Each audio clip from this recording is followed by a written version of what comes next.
Leo aquí lo siguiente. El impacto psicológico de la guerra en quienes no la viven directamente. Aunque muchas personas no experimentan la guerra en carne propia, el constante bombardeo de imágenes violentas y noticias traumáticas puede generar efectos psicológicos significativos.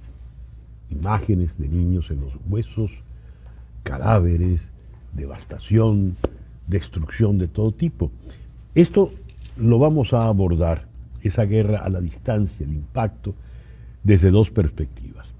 Vamos a contar primero con Fran Sevilla. Fran es reportero de Radio Televisión Española, especializado en la cobertura de conflictos desde hace 42 años. Recientemente, Fran recibió el premio Francisco Cerecedo de Periodismo, otorgado por la Asociación de Periodistas Europeos. Entre los lugares donde Francisco ha trabajado están Ucrania, el Líbano, Palestina, Israel. Y está en este momento en Washington, D.C. Y aquí en Miami, para abordar el aspecto psicológico de ese impacto, está la doctora Edith Shiro, buena amiga del programa y especialista en trauma. Ella es la autora de ese bestseller, El regalo inesperado del trauma. Edith, Fran, muchísimas gracias por atender nuestra invitación en la mañana de hoy. Voy a comenzar con Fran para poder tener la experiencia de primera mano de lo que es de verdad estar en un conflicto armado, estar en una guerra. Fran, bienvenido al programa en la mañana de hoy. No te escucho, Fran. Debes... No te escucho. Tienes que quitarle el mute al audio. Ahora, me parece que ahora está. Ya, perfecto, ahora sí te escuchamos, muy bien. Solucionado. Ya, magnífico. Ojalá todo se solucione así en la vida, así de rápido. Ojalá. ¿Cómo es la experiencia de estar realmente en una guerra, Frank? No, César, es difícil de describirlo, ¿no? Yo siempre digo que, y a mí me ha ocurrido desde hace muchos años, cuando yo regreso a lo que es normalmente el lugar donde reside mi familia, Madrid, me es muy difícil transmitir las sensaciones que yo he vivido. Por un lado, esa frustración a veces por no poder hacer algo más, por ayudar y salvar a las víctimas de las guerras, que al final todas las guerras acaban pareciéndose en algo. Cada guerra es distinta, pero todas se parecen en algo. Al final las víctimas son las mismas, ¿no? Son los civiles, son la gente inocente, son los más débiles, los niños, las personas mayores, las mujeres. Es muy difícil, ¿no? Gestionar esa frustración por no poder hacer algo más por salvarlos. La sensación que uno tiene de privilegio, ¿no? De ser un sobreviviente, de que yo siempre tengo un lugar al que regresar, siempre tengo mi billete de vuelta en los momentos más difíciles, algún lugar en el que refugiarme cuando uno vuelve de una jornada de trabajo enorme, un hotel o un lugar en el que recibir una ducha, tener agua, tener algo de comida, ¿no? Transmitir eso cuando uno regresa a los lugares, a lo que yo llamo el paraíso particular de cada cual, pues es muy difícil, porque cuando uno no lo ha vivido, pues no se puede comprender en su exacta dimensión. Quizás sí ayudan un poco, y es el tema del debate que has propuesto, esas imágenes que estamos recibiendo ahora, especialmente en los últimos tiempos de Gaza, ¿no? Imágenes terribles, ¿no? Que nos hablan ya no solo de la muerte, del dolor, de la destrucción, nos hablan de algo terrible, como es lo que se está produciendo ahora mismo en Gaza, ¿no? Que es la hambruna. Justo las agencias de Naciones Unidas recordaban ayer que estamos viviendo imágenes como no se recordaban desde hace 50 años, o más de 50 años, de lo que fue la hambruna en Biafra. Yo creo que tú, como yo, por la edad, César, podemos recordar lo que fue el impacto, ¿no? de aquella guerra, de aquel casi 1 millón de muertos por hambruna, cuando Nigeria sometió a un asedio medieval a la región de Biafra. Murieron casi 1 millón de personas de inanición, la mayoría niños, ¿no? Y bueno, pues en Gaza está ocurriendo lo mismo ahora mismo, utilizándose el hambre como arma de guerra. Y bueno, yo creo que esas imágenes nos transmiten un poco algo que va más allá del dolor y que creo que tiene que ver con el horror.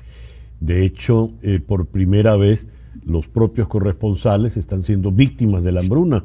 AFP reclamó que su personal periodístico, sus reporteros están pasando la hambruna. Muy bien. Fran toma unas imágenes, hace unos reportajes de esos conflictos y esas imágenes las vemos nosotros en nuestras casas. Hay que ser demasiado indolente o indiferente para que esas imágenes no hagan mella en nosotros. ¿Qué nos pasa a nosotros a la distancia? Es lo que le pregunto a la doctora Edith Shiro. Edith, bienvenida al programa. Gracias, César, gracias. Y sí, o sea, Fran, muchísimas gracias por el trabajo que haces y por esa valentía de hacer esos reportajes. Yo también viví hace poquito estar en la guerra, también como testigos, me tocó estar en Israel cuando fue la guerra de Irán de los 12 días y estaba como atrapada entre los misiles y queriendo poder salir y como dices tú, yo tenía el gran privilegio de ir a un lugar donde sí había mi propia casa, mi propia comida, mi propio paraíso particular y con un sentimiento de culpabilidad de que tanta gente sufriendo a mi alrededor, ¿no? Cuando se ven estas imágenes por la televisión o por las redes sociales, hacen un imprinting, hacen una mella a nivel psicológico que es difícil de sacar. El cerebro funciona de una manera muy especial, donde independientemente de lo que esté pasando en la realidad, allá afuera, lo que le alimentamos al cerebro, el cerebro lo toma como algo real y el sistema nervioso reacciona dependiendo de lo que se dice, lo que se ve, lo que se imagina, lo que el cerebro va produciendo. Entonces, cuando estamos expuestos a tanto horror, a tanto sufrimiento, es como si estuviéramos viviéndolo. Entonces, eso es algo que hay que tenerlo como muy claro y hay que saber muy bien cómo estamos filtrando imágenes, noticias y información, no solo nosotros sino nuestros niños, porque eso crea un impacto muy duradero en la vida de todos. Estamos viviendo lo que se llama un trauma colectivo en este momento y tiene círculos concéntricos, ¿verdad? Porque los que están en la mitad de la guerra lo sufren más, pero todo alrededor va sufriendo también a nivel comunitario, a nivel social, a nivel mundial y aquí hay una gran tensión de incertidumbre, de dolor y de sufrimiento que vivimos todos.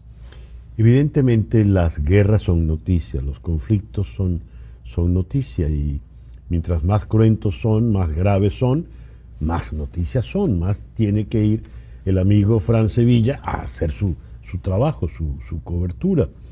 Fran, dijiste algo que al parecer es una constante en los corresponsales de guerra.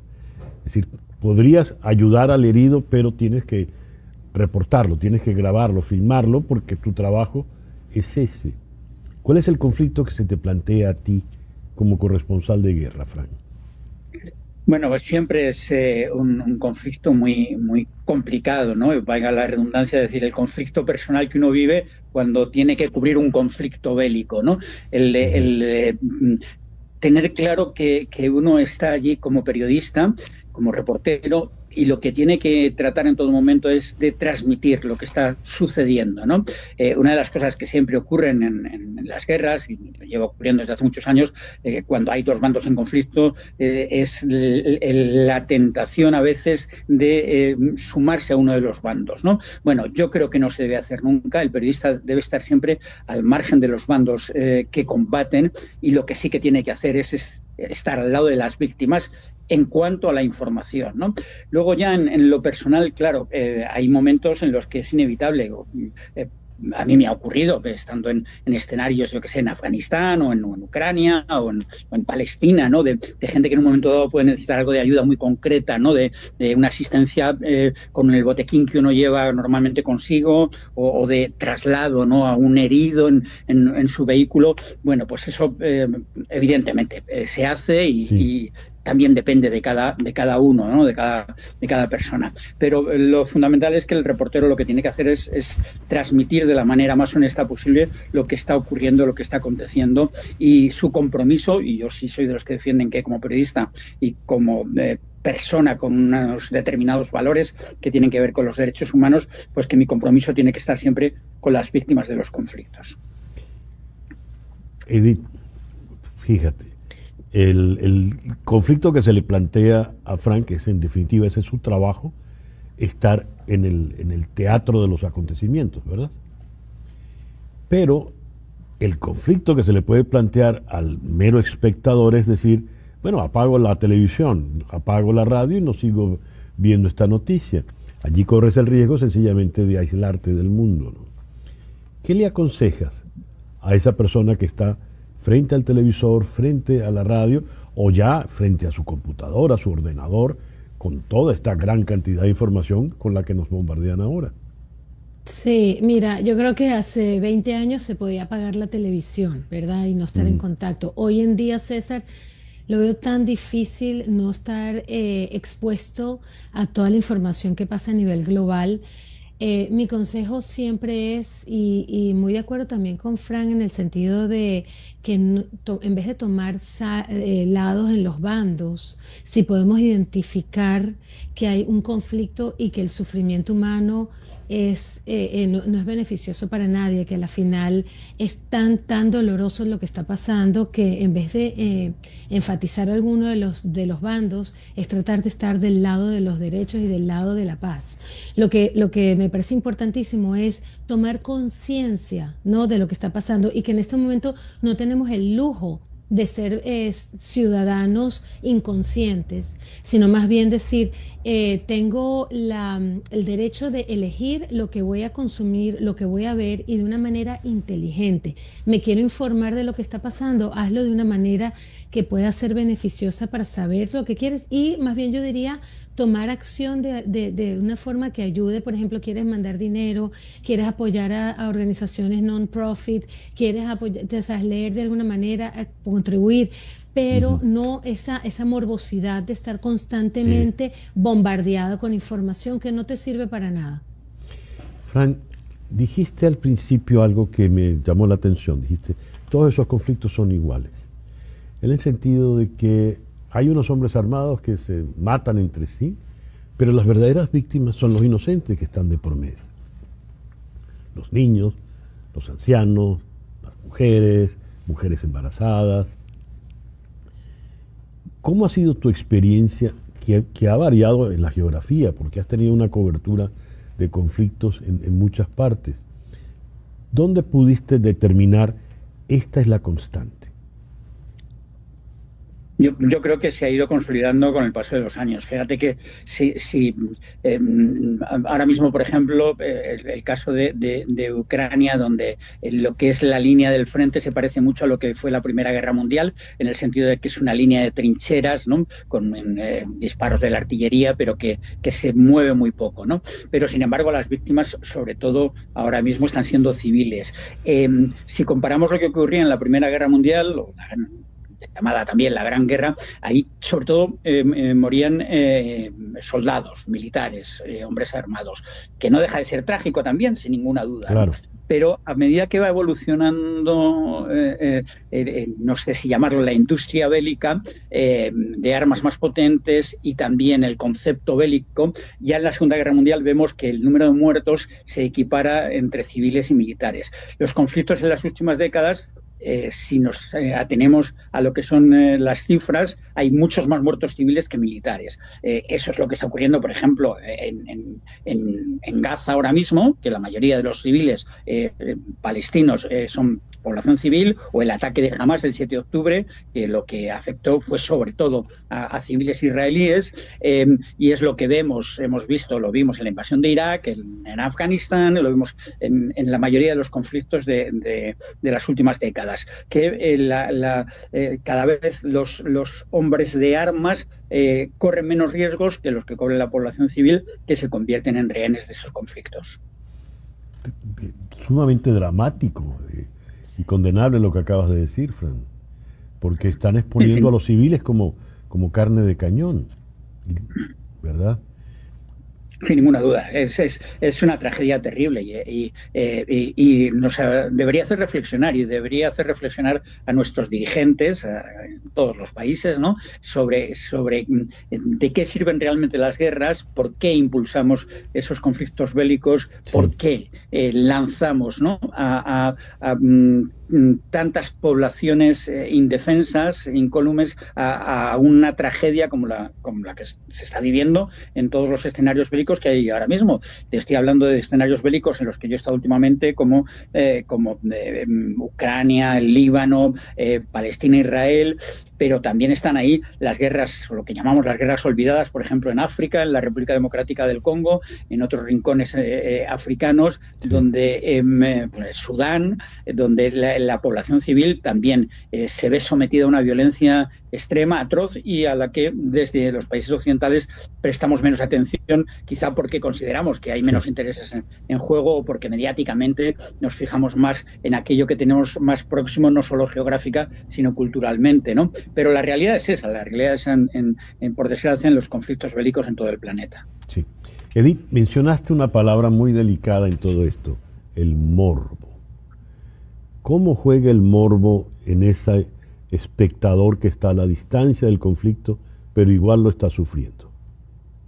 Yo creo que hay una parte del ser humano que está constantemente atendiendo a la supervivencia. Es algo natural y es algo biológico de cómo nosotros estamos cableados para sobrevivir.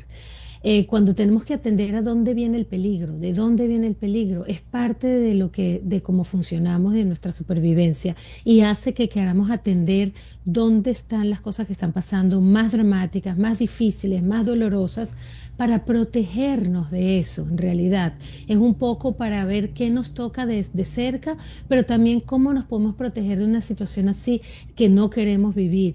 Y una de las cosas que más me duele, César, de todo esto es que yo, como psicóloga, tú sabes, de trauma y trabajando con poblaciones traumatizadas, es tan difícil salir y sanar de esos traumas colectivos y otra vez volver a caer en más violencia, más agresión, más belicosidad. Es como si tienes que volver otra vez a trabajos tan difíciles que dura años y años y generaciones para poder sanar.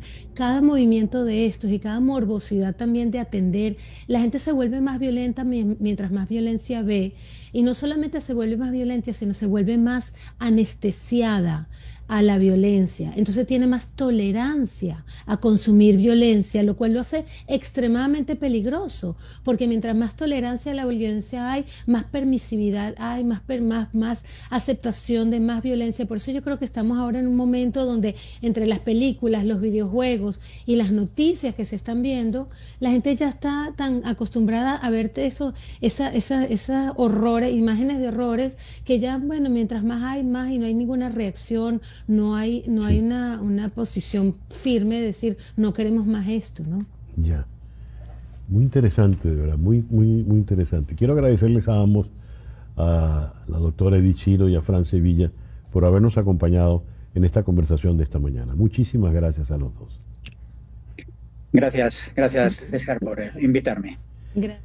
Fran Sevilla, reportero de Radio Televisión Española, que nos habló desde Washington, y la doctora Edith Shiro, la autora del inesperado regalo del trauma aquí en Miami. Una pequeña pausa a las 10:33 y ya regresamos en Conexión.